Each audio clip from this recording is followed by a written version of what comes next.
Tapos, kunin natin yung gitna lahat. Kunin natin. Tapos, pagdugtungin natin na ganyan. Saka natin itahin.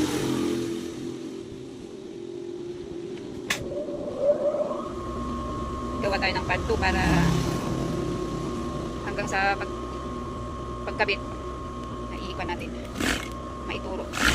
Kasi yung iba naman tayo ng technique. Lalo dito sa Colab.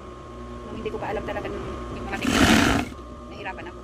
Buti na lang ang tita ko. Shout out kay tita ko dyan. Flores Escobar.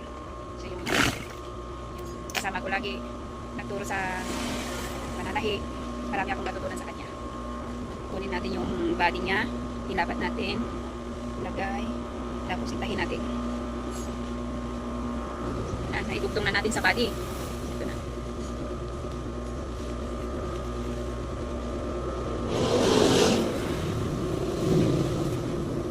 Tapos itahin natin ulit dito.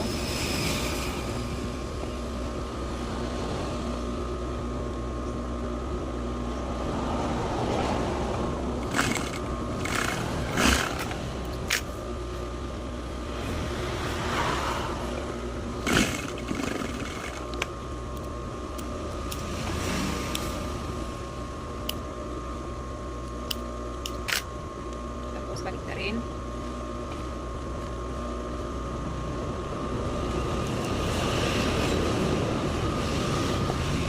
Ilakad natin parehas. Hindi siya parehas. Kaya makita natin. Pero magpantay.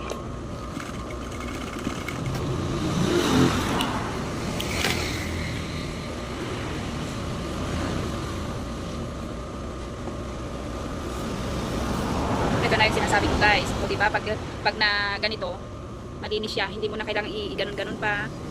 Ayun, dito itahin na lang natin siya.